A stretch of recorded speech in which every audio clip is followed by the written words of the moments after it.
Olá, segundos anos! Tudo bem com vocês? Depois de nós termos estudado as leis ponderais, ou seja, as leis que regem as reações químicas, estudamos as soluções.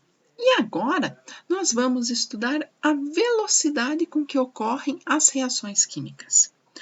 Então, nós temos que ter em mente que uma reação química é uma transformação em que átomos dos reagentes se recombinam para formar produtos, novas substâncias. E que esses produtos, na verdade, não são criados, né? Eles são apenas transformados a partir dos reagentes. E dentro desse ramo de reações químicas, existem reações que ocorrem rápido e outras que são lentas. Por exemplo, quando nós colocamos sonrisal, eno, qualquer comprimido efervescente em contato com a água, rapidamente essa reação acontece. É uma reação rápida.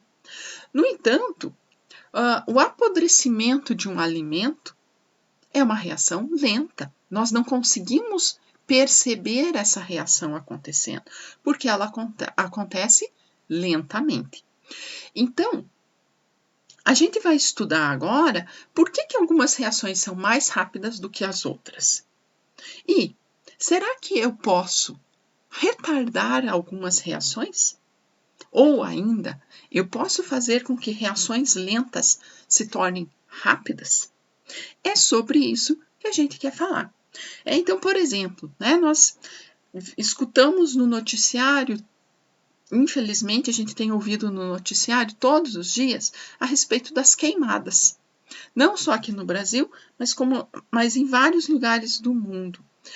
O que a gente poderia fazer para retardar essa reação? Ou seja, fazer com que ela aconteça mais lentamente, controlar essa reação.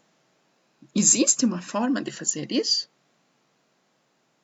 Ou ainda, a questão do lixo também é um problema ambiental gravíssimo. Então, se o lixo não for disposto de uma maneira adequada, e a gente falou sobre isso lá no primeiro ano, ele pode levar anos até se decompor. O que nós poderíamos fazer do ponto de vista químico para que essa decomposição do lixo fosse mais rápida? Certo? Então, para a gente poder responder essas perguntas, a gente precisa compreender alguns conceitos. E é sobre esses conceitos que eu quero explicar. Alguns deles eu quero explicar para vocês nessa aula de hoje. Vamos lá? Então, esse primeiro slide que eu estou falando aqui na frente dele já faz um tempão, ele mostra exatamente o tempo de uma reação química. Então, as bolinhas vermelhas, elas representam os reagentes. As bolinhas azuis representam os produtos. Então, vejam aqui, nós temos aqui o cronômetro marcando o tempo. No tempo zero, nós temos apenas bolinhas vermelhas, ou seja, nós temos apenas reagentes. Quando o tempo passou 20 minutos,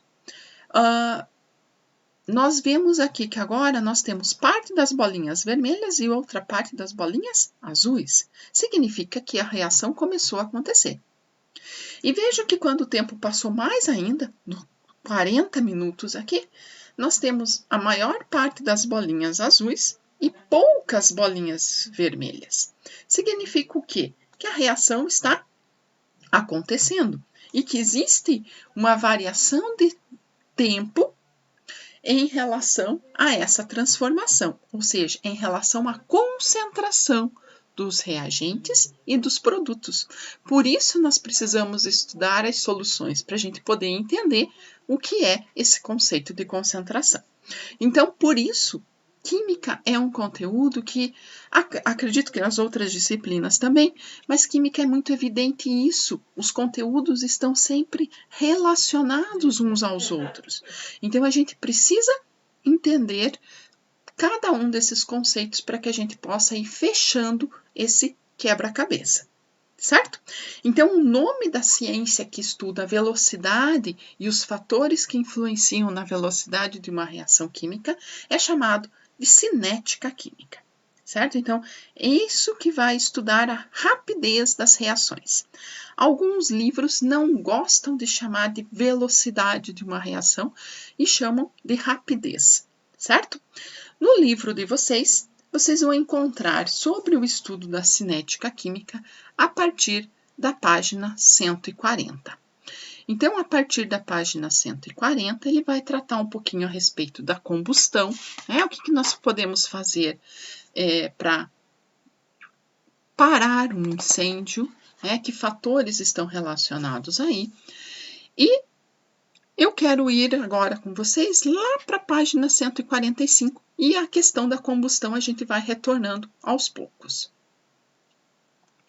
Lá na página 145, ele vai falar sobre a teoria das colisões.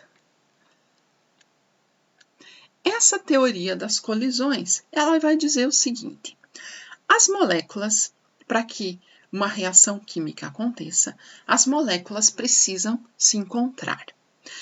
Ou seja, os reagentes, as moléculas dos reagentes precisam se encontrar para que haja quebra das ligações que existem e que novas ligações sejam formadas.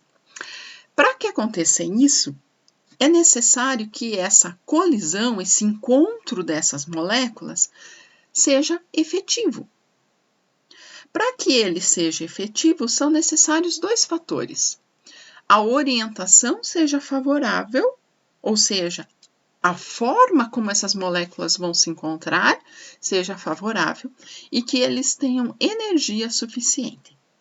Então, por exemplo, aqui, ó, é uma reação do hidrogênio, duas bolinhas brancas aqui, com um iodo, duas bolinhas verdes. Então, elas vão precisar se encontrar, vai ser necessário quebrar a ligação química entre os dois átomos de hidrogênio e quebrar a ligação química entre os dois átomos de iodo. É isso que vai acontecer aqui, nesse momento que as moléculas estão juntas. Quando quebra essas ligações, novas ligações vão ser necessárias de serem estabelecidas. A ligação agora entre uma bolinha branca, que é o hidrogênio, e a verde, que é o iodo. E aqui a mesma coisa. Então, veja, teve que haver a quebra e a formação de novas ligações. Para aí sim, eu deixar de ter os reagentes e ter os novos produtos. Certo? Então, muitas vezes, há colisão dessas moléculas. Elas se encontram, porém, não têm energia suficiente para a reação acontecer. Significa, então, que a reação não acontece. Os reagentes permanecem reagentes. Ou ainda, as moléculas se encontram, mas elas se encontram numa orientação que não é favorável. Ou seja, não é possível romper as ligações que existiam e formar novas. Então, a reação também não acontece. Então, quando eu tenho situações em que a orientação não é favorável ou a energia não é suficiente, a reação não acontece. Eu tenho uma colisão que não é efetiva, certo? Então, por exemplo, papel queima, certo? Pega fogo, é combustível. Para o papel queimar, qual é o reagente? Gás oxigênio. No ar que nós respiramos não tem oxigênio? Tem. Por que o oxigênio está batendo ali na folha de papel do teu caderno, que eu sei que você está assistindo a aula e anotando as coisas que eu estou falando aqui? Então, por que o oxigênio, quando bate na folha do seu caderno, não faz o caderno pegar fogo? Porque não tem o quê? Energia suficiente. Eu preciso de uma ignição, eu preciso do fogo para fornecer energia e aí sim começar a reação. Se não tem essa energia, a reação não acontece. O gás oxigênio pode estar batendo no papel, mas a reação não acontece. Por quê? Porque não tem energia suficiente. Algumas situações, há energia suficiente, mas as moléculas são tão complexas que quando elas se chocam, elas se chocam numa orientação desfavorável. E aí a reação até acontece, mas de uma maneira muito lenta, certo? Então, essa teoria das colisões é extremamente importante para a gente entender, do ponto de vista microscópico, como que essas reações acontecem. Então, eu vou tentar mostrar aqui nessa mini animação como que aconteceria essas colisões. Então, nós temos aqui duas moléculas, certo? De reagentes. Se essas moléculas, elas precisam se chocar, elas precisam se encontrar para que a colisão seja efetiva. Então, se a orientação for favorável e a energia for suficiente, veja que eu tenho, então, a formação de novos produtos. Certo? Agora, é o que aconteceu aqui, ó. Hidrogênio reagindo com iodo, teve orientação favorável, energia suficiente, formou produtos. Beleza? Agora, nós temos aqui o gás hidrogênio e o gás iodo. Eles se chocam, porém a energia não foi suficiente. Ou seja, não houve energia suficiente para quebrar essas ligações e formar novas. Então, nesse caso, a reação não ocorre. Ou seja, os reagentes permaneceram sendo reagentes, não houve a formação de produtos. Vamos ver mais uma. Veja lá, aqui o gás hidrogênio. Opa, vou voltar. O gás hidrogênio e o gás iodo. Eles vão se encontrar, porém, em uma posição que não é favorável. Então, a reação, nesse caso, não vai acontecer, porque a colisão não foi efetiva, certo? Beleza, gente? Outro ponto que é importante quando a gente fala da teoria das colisões é que está relacionado com a energia. Essa energia é chamada de energia de ativação. Então, vamos voltar aqui para ficar mais fácil para vocês entenderem. Então, quando essas moléculas elas se encontram numa colisão efetiva, forma uma substância que é chamada de complexo ativado. Nesse momento, é que está acontecendo a quebra das ligações que já existiam e a formação de ligações novas. Então, para formar esse complexo ativado, eu preciso ter uma energia.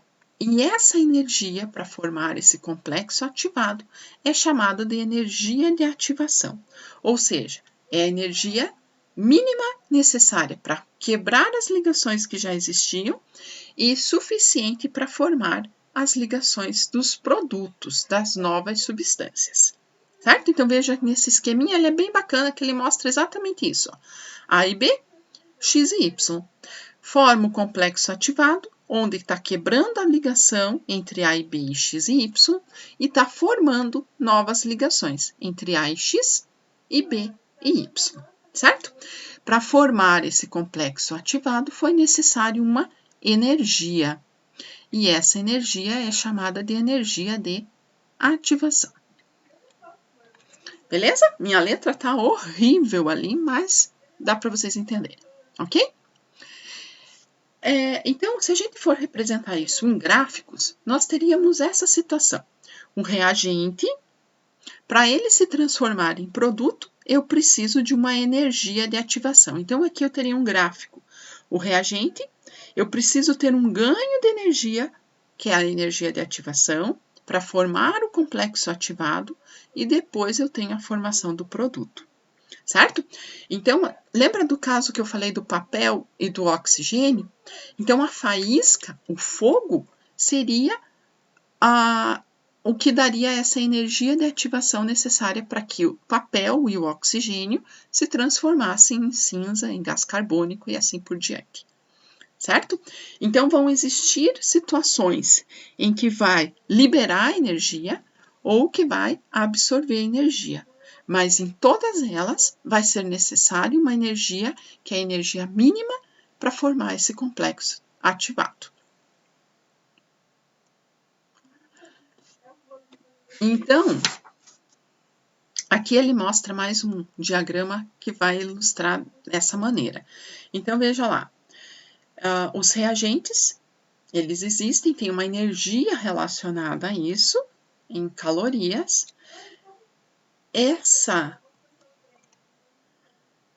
energia, ela tem que aumentar, certo? Então, do 10, ela aumentou para os 50, ou seja, aumentou 40 quilocalorias, para aí sim formar o complexo ativado. Vou tentar escrever de uma forma legível aqui. Opa! O complexo ativado. E aí, depois da formação desse complexo ativado, eu tenho então a formação dos produtos. Então, eu saio aqui dos reagentes, vou ter uma energia de ativação aqui, certo? E aqui eu tenho então a formação dos produtos. Beleza? Certo, gente? Então, nós discutimos nessa aula o que começou lá na página 140, de uma forma bem superficial, mas a respeito lá da combustão, mas principalmente sobre a teoria da colisão, que começou na página 145 e foi até a página 148. Certo, gente? Então, vejam lá no mural as orientações sobre essa aula.